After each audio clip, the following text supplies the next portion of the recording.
제사장의 축복이라는 제목으로 말씀을 살펴보겠습니다. 사람은 자기가 있어야 될 자리가 있다. 그래서 그 자리가 사람을 만들기도 하고, 또 사람이 자리가 또 그 사람을 망치기도 하는 것입니다. 시편 1편에 보면 복 있는 사람은 자리를 잘 잡는 거예요. 악인의 꾀를 따르지 아니하고 죄인의 길에 서지도 아니하고 오만한 자리에 앉지도 않는다. 위치 선정이, 자리 잡음이 중요하다는 얘기입니다. 어떤 사람은 그 자리를 지키다가 생명을 잃기도 하고, 어떤 사람은 오바해서 남의 자리를 탐하다가 실패하기도 하고, 어떤 사람은 차라리 그 자리에 없었으면 좋을 뻔했다, 이렇게 생각되기도 하는 것입니다. 하나님께서 내게 맡긴 자리는 사명이다.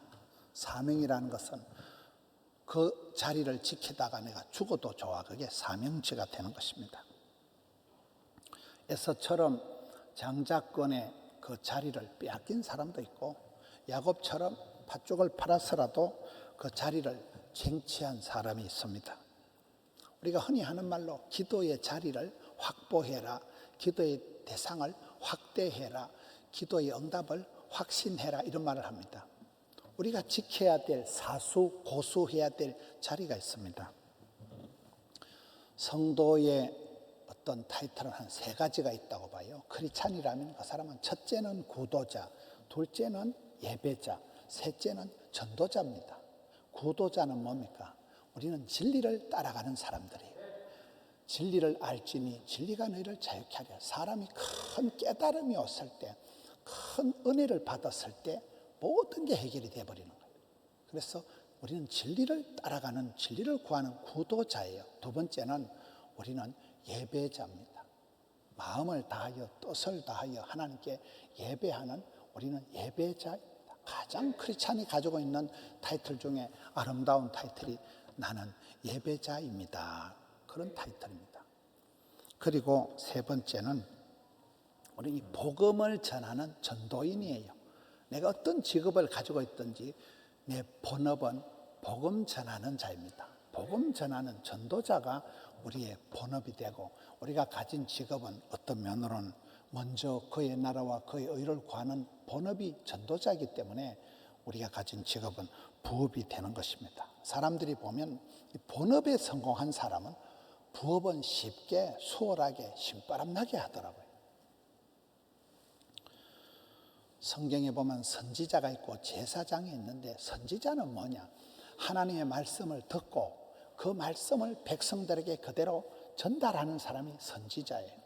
제사장은 조금 달라요. 제사장은 자기의 죄를 포함한 백성들의 죄를 가지고 성전에 가서 하나님 앞에 나아갑니다. 대제사장은 1년에 한 번 어린 양을 잡아서 그 피를 가지고 성전에 나가서 백성들의 죄를 사함을 받는 그 역할을 하는 사람이 대제사장입니다.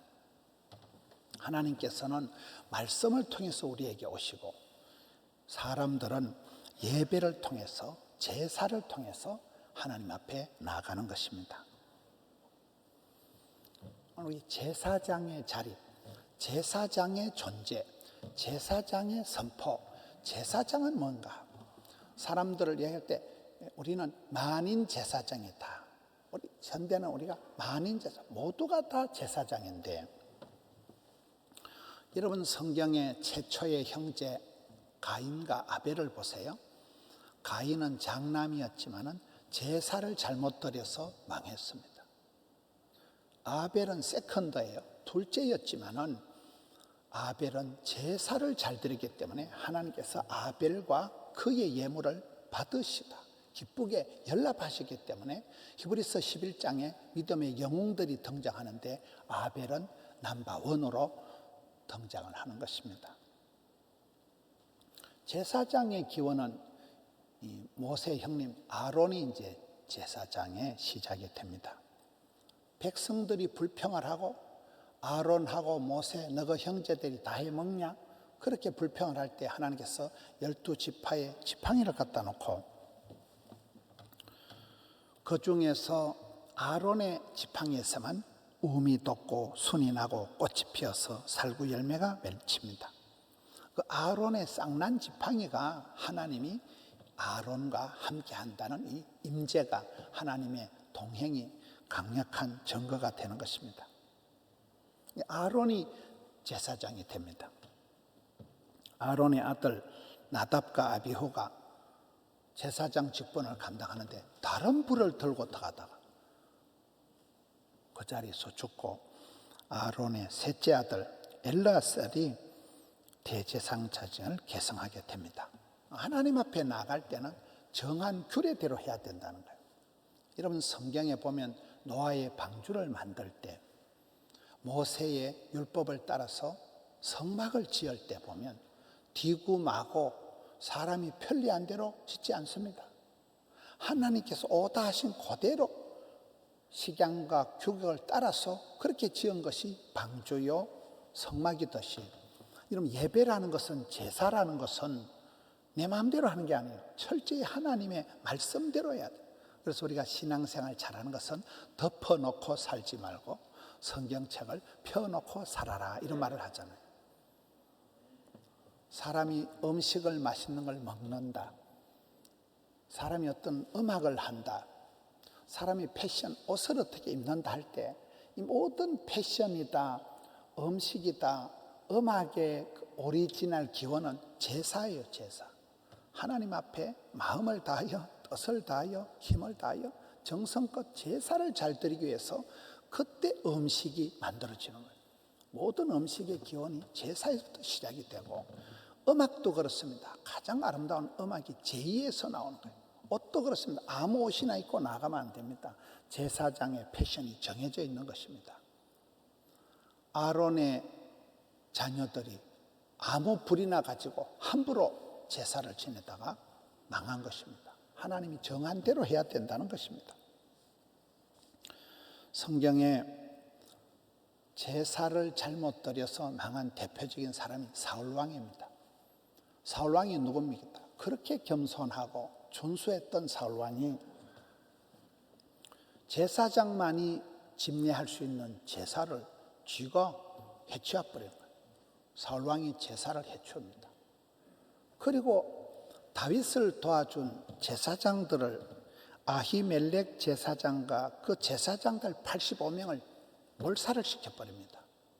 무엇이 문제입니까? 두 가지가 문제예요. 하나는 사울왕의 마음 속에는 하나님께 제사 드리는 게 쉽게 보이는 거예요. 그걸 가볍게 생각하고 경시한 거예요. 하나님께 제사 드리는 걸 우습게 생각한 이거의 큰 불경죄고, 두 번째는 제사를 집례하는, 제사를 주도하는 제사장들을 싹 다 죽여버린 거예요. 그러니 하나님께 물어볼 채널이 없어져 버린 거예요. 제사장을 통해서 하나님께 물어봐야 되는데 제사장 다 죽여버렸다니까요. 이것이 사울왕이 망할 수밖에 없는, 제사를, 예배를 소홀히 한, 경시한, 이게 사울왕의 치명적인 잘못이고, 그거와 대조적인 게 다윗입니다. 다윗이 누굽니까? 다윗이 많은 허물이 있고 약점이 있고 죄를 지은 사람이 다윗이지만, 다윗은 나의 힘이 되신 여호와여 내가 주를 사랑합니다. 평생을 하나님의 성전을 짓는데 많이 준비했습니다. 틈만 나면 시편을 기록하고 노래를 부르고, 이스라엘이 노래 잘하는 사람 악기를 연주하고 춤을 추고, 노래 중에도 이런 노래가 있습니다. 지금은 다윗의 때와 같이 예배가 회복되고, 예배의 회복, 예배에 대해서 가장 집중했던 사람이 다윗입니다. 그럼 다윗이 왜 전쟁에서 백전백승을 했을까요? 다윗은 전쟁을 나가기 전에 반드시 하나님께 물어보는 거예요. 제사장을 통해서 물어보는 거예요. 아까 사무엘상 22장에 보면 사울왕이 85명의 제사장을 몰살을 시켜버렸을 때 한 명이 살아남은 그 제사장이 도망을 가서 아히멜렉의 아들 중에 하나 아비아달이 다윗에게 도망갔기 때문에 다윗이 그 아비아달에게 물어보고, 항상 다윗은 제사장을 통해서 하나님께 물어봤기 때문에 하나님이 가라 하면 가고 가지 마라 하면 안 갔기 때문에 백전백승이 된 것입니다. 성경의 역대상 10장 14절에 보면 사울왕이 망한 이유가 하나님께 묻지 아니하였으므로 하나님께서 그를 죽이시고 그 나라를 이새의 아들 다윗에게 넘겨버리셨다. 사울왕은 하나님께 물을 수 있는 그 제사를, 예배를 소홀히 여기고 하나님께 물을 수 있는 통로, 제사장들을 죽여버린 거예요. 그게 사울왕의 크나큰 실수였고, 다윗 왕은 틈만 나면 하나님께 찬양과 경배를 올려드린 거잖아요. 이게 두 왕의 결정적인 차이가 됩니다. 구약 성경에는 왕이나 선지자나 제사장을 기름을 부어서 기름 뿔병을 가지고 세웁니다. 그래서 이 세 사람을 기름을 부어 세우는데 기름 부음 받은 자라는 뜻이 그리스도란 뜻이에요. 여러분, 구약의 왕은, 구약의 대제사장은 다 부족한 거예요. 우리가 다윗 왕을 성군 다윗 왕이라고 하지만 다윗 왕은 큰 죄를 지은 사람이에요. 그러나 예수님은 누굽니까? 다윗의 자손 예수 그리스도를 통해서 우리 땅에 오신, 예수님은 다윗의 자손 왕으로 오신 거예요. 부족한 왕, 세상의 대통령이나 세상의 리더십은 부족한 게 많지만 우리 예수님은 다윗의 후손 왕으로 오셨는데 오리지널 왕, 만왕의 왕으로 오셔서 우리를 영원토록 다스리는 것입니다. 선지자가 뭡니까? 선지자가 하나님의 말씀을 듣고 전달하는 사람, 백성들에게 전달하는 사람이 선지자인데, 예수님은 당신이 진리예요. 내가 곧 길이요 진리요 생명이다. 진리, 로고스이신 그분께서 말씀이가 육신이 되셔서 우리 가운데 거하시고, 그분이 진리예요. 우리가 진리를, 예수님을 알면, 예수님을 믿으면 그를 믿는 자마다 영광을 보게 되는 것이잖아요. 예수님 자신이 완전한 선지자시요. 대제사장은 누굽니까? 구약의 대제사장은 죄가 많은 사람이에요. 허물이 많은. 근데 예수님은 성령으로 잉태되셔서 죄 없으신 예수님께서 인생들의 우리의 모든 죄와 허물을 홀로 담당을 하시고 세상 죄를 지고 가는 하나님의 어린 양이 되셔서 예수님 자신이 화목 제물이 되셔서 십자가상에서 대제사장이 드리는 거 어린 양이 되셔서 하나님과 우리 사이를 완전히 회복, 중보, 중간 대제사장으로 화목케 하신 분이 완전한 대제사장, 완전한 선지자, 완전한 왕이 되신 분이 유일한 분이 예수님이라는 거예요. 구약의 제사장들은 많은 약점이 있고 부족하기 짝이 없지만 우리 예수님만이 그리스도 기름 부음 받은 자로 완전히 하나님과 우리 사이의 중간이 되고 중보가 되고 하나님과 우리 사이에 화목제물 대제사장이 되신 것입니다. 그래서 성경에 보면 그가 찔림은 우리의 허물 때문이요 그가 상함은 우리의 죄악 때문이라. 그가 징계를 받음으로 우리는 평화를 누리고 그가 채찍에 맞음으로 우리는 나음을 받았도다. 오늘 본문의 말씀은 제사장의 축복입니다. 오늘 본문의 말씀을 보면 몇 가지 우리가 살펴볼 게 있습니다. 제사장의 축복이 뭡니까? 저는 오늘 성도들이 살아갈 때 제사장적인 존재감을 가지고 살아가야 된다. 제사장적인 선포를 하고 제사장적인 축복 기도를 해야 된다. 오늘 말씀이 그걸 가르쳐 주는 것입니다. 사울왕 시대의 제사장들은 예배 한 판 드리다가 몰살을 당해버린 거예요. 예배 자리 지킨 그거밖에 없는데 그냥 떼죽음을 당했습니다.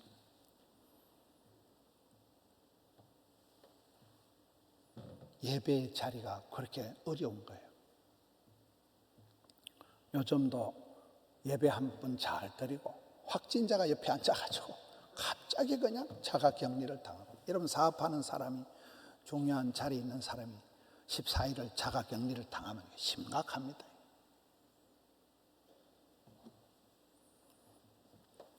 기도의 자리, 찬양의 자리, 찬양대가 텅 비어 있는 게 얼마나 마음이 무겁습니까? 찬양의 자리는 찬양의 자리가 있어야 되는데 굉장히 어려워지는 거예요. 믿음의 선배들은 예배에 목숨을 걸고, 크리스찬들은 예배가 생명이기 때문에 우리의 몸을 거룩한 산제물로 드리는 것입니다. 다니엘은 보면 왕의 도장이 찍힌 것을 알고도 예루살렘을 향하여 창문을 열고 하루 3번씩 무릎을 꿇고 기도하며 하나님께 감사하였더라. 왕의 도장이 찍혀있기 때문에 의인이 찍혀있는 이것은 법이 되어서 예배 한 판 드리고 나면, 기도 끝나고 나면 체포가 되어서 사자굴에 던져져서 죽음을 당할 걸 뻔히 알고도 나라는 망하고 성전은 불타고 흔적도 없는 그곳에서 이국만리 포로가 되어 질질 끌려가가지고 가만히 있어봐라. 예루살렘이 어느 쪽이고 방향이라도 잡고 각도라도 잡고 그곳을 향해서 창문이라도 열어놓고 그곳에서 하루에 3번씩 예배를 드린 사람이 다니엘이잖아요. 그게 다니엘의 신앙이 그렇습니다. 우리가 이 코로나 시대에 예배 한번 드리는 게 얼마나 어려운가를 절감하고 있는 시대입니다. 많은 사람들이 예배 드리는데 고통을 당하고 있습니다. 믿음의 선배들은 예배의 자리, 제사장의 자리를 지키다가 생명을 잃기도 한 것입니다.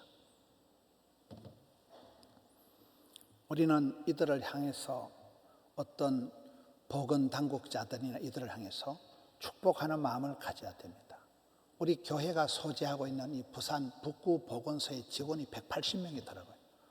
우리 교회가 거의 매주 위로를 합니다. 매주 우리 제사장적인 위로를 하는 거예요. 180명 매주 빵도 사주고 샌드위치도 사주고. 어려진들이 얼마나 고생을 합니까? 제사장은 성전을 돌보고 제사를 모시는 것이 주업입니다. 신령과 진정으로 예배 잘 되는 것이 최고입니다.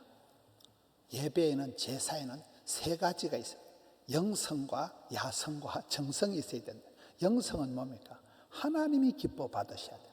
하나님께 영광이 되는 그 예배입니다. 예배의 영광, 예배의 감격이. 2번째는 야성이라는 거예요. 예배가 살아있어야 돼요. 죽은 예배가 아니고 성령님이 춤추는 살아있는 예배. 3번째 정성은 뭡니까? 예배는 지극정성을 기울이는 최고의 옛날에 할머니들도 주일날은 그 고무신도 씻어가지고 뽀얀 고무신을 신고 최고 단벌 신사지만은 세탁을 해서 옷을 입고 가장 정성스럽게 헌금 하나도 다리미로 다리가지고는 그게 그 정성이 있는 영성과 야성과 정성이 있는 게 제사입니다. 예배입니다. 예수를 믿는 사람들이 모인 곳이 교회입니다. 교회는 예배 공동체입니다. 성도는 만인 제사장. 저와 여러분이 다 하나님 앞에 제사장이라 예배를 잘 모셔야 되는 사람이라는 거예요. 이 패역한 세대를 향하여 하나님의 뜻을 선포하고 고통당하는 백성들에게 예수님을 소개하고 제사장적인 선포, 제사장적인 그런 존재, 제사장적인 기도를 해야 된다는 거예요. 오늘 민수기 6장은 제사장의 축복인데 매 구절마다 하나님이 나옵니다. 그것은 하나님께서 일마다 때마다 이스라엘 백성들의 삶 속에 간섭하신다, 인도하신다. 이스라엘 백성들의 삶의 복이 어디서부터 시작되느냐? 하나님께로부터, 주께로 말미암고 주께로 돌아간다는 거예요. 이제 얼마 후에 이스라엘 백성들이 이 시내산에서 율법을 받고 이제 광야 생활을 살아갈 터인데 하나님께서 어떻게 이스라엘 백성들을 복을 주시고 어떻게 이스라엘 백성들을 공급하시고 어떻게 이스라엘 백성들을 인도하실까? 그것에 대한 말씀입니다. 민수기 6장 22절에 보면 하나님께서 모세에게 말씀하시고 23절에 모세가 아론과 그의 아들들 제사장들에게 말을 하고 27절에 보면 그들이 이같이 하나님의 이름으로 이스라엘 자손에게 축복을 하면 하나님께서 그들에게 직접 복을 주시겠다. 이게 오늘 말씀의 흐름입니다. 저는 이 말씀을 보면서 하나님의 본심은 저주가 아니고 축복이다. 이 어려운 지경에, 이 고통의 때에 하나님께서는 제사장들을 통하여 축복의 말씀을, 위로의 말씀을 주고 있는 것입니다. 그래서 우리는 어떤 경우에든지 썸물을 흘려보내지 말고 위로의 말씀, 축복의 말씀, 단물을 흘려보내야 됩니다. 오늘 민수기 6장 24절을 보면 하나님은 너에게 복을 주시고 너를 지키시기를 원한다. 이게 아주 단수로 나와요. 단수로. 여러분, 만왕의 왕이시고 우주 만물을 통치하신 하나님께서, 그 스케일이 있는 하나님께서 아주 디테일하게 여기는 한 사람을 향해서 1대1로 내가 너를 지켜주고 내가 너에게 복을 주겠다. 이게 오늘 24절 말씀입니다. 그리고 25절 26절은 하나님께서 얼굴을 비추시고 얼굴을 드사 내게 얼굴을 향하셔서 은혜와 평강을 주신다. 두 가지 복을 주십니다. 얼굴이 뭡니까? 사랑의 눈길을 주시는 거예요. 아바타 영화에 보면 I see you 이런 게 나옵니다. 내가 당신을 바라본다. 사랑하니까 눈이 가는 거예요. 눈을 떼지를 못하는 거예요. 사랑의 눈길을 주는 것입니다. 여러분, 양지 바른 곳이 살기 좋고 햇살 가득한 곳이 살기 좋은 것입니다. 포도원에는 그 포도가 극상품의 포도냐 하급이냐, 포도주를 결정짓는 것은 일조량입니다. 얼마나 햇볕을 많이 보냐에 따라서 최고의 포도주가 나오는 것이잖아요. 사람의 건강도 그렇습니다. 날씨 일조량이 좋은, 그게 살기 좋은 날이에요. 날이 맨날 꾸무리하고 비가 줄줄 오면 우울증이 재발산발하는 거잖아요. 햇살 가득한 하나님께서 얼굴을 향하시고 하나님 얼굴을 비춰주신다는 거예요. 치료하는 광선을 발해주신다는 거예요. 그리고 두 가지 복을 주시는데, 한 가지는 은혜를 베풀어 주시고 한 가지는 평강을 주신다. 은혜는 뭡니까?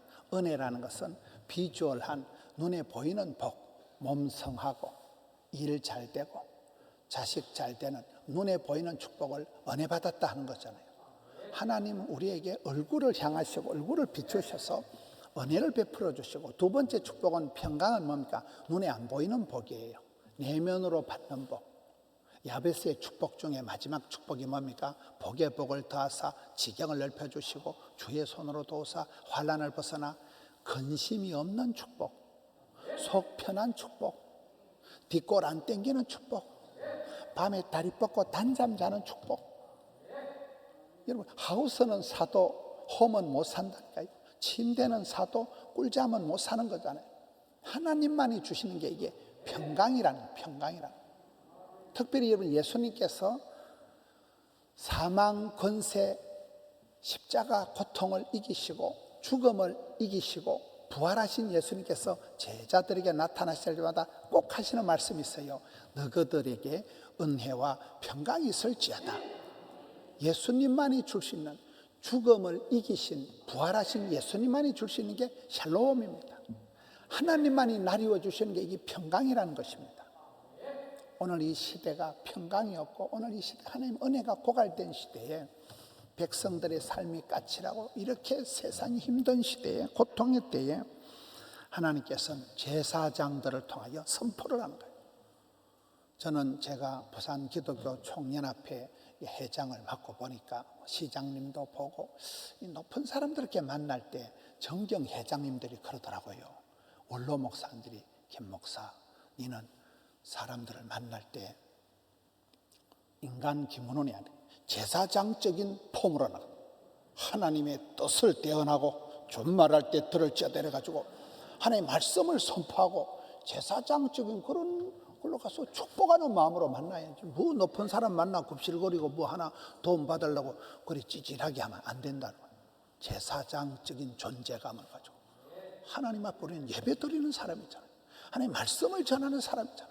당당하게 제사장적인 존재, 제사장적인 선포를 하고 하나님 앞에 경천애인해야 된다. 사울왕과 같이 예배를 멸시하고 사울왕과 같이 하나님 제사장들을 잡아 죽였다가 결국은 하나님의 물어보는 채널이 다 차단되고 하나님의 예배를 무시한 그의 말로가 어떻게 됐냐 이 말이에요.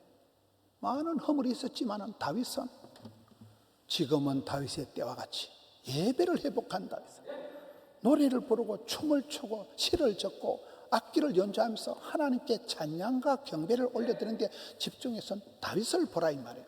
그래서 우리가 어디 가든지 여러분 이 어려운 시대에 제사장적인 존재감을 가지고 그대의 섬에 여러분 집안이 평안하고 여러분의 기도, 여러분의 중보, 그 제사장이 하나님과 인간 사이 유일한 중보자거든요. 여러분이 이 섬으로 하나님이 여러분 가정에 은혜와 평강을 쏟아부어 주실 것입니다. 여러분이 있는 직장 일터에 복을 받을 것입니다. 제사장적인 존재, 제사장적인 선포, 제사장적인 축복을 하라는 것입니다. 그렇게 하면 하나님께서 직접 그들에게 복을 주실 것이다. 은혜와 평강을 부어주시는 것입니다. 이 은혜와 평강이 넘치는 우리 성도님들 되시기를 축원합니다.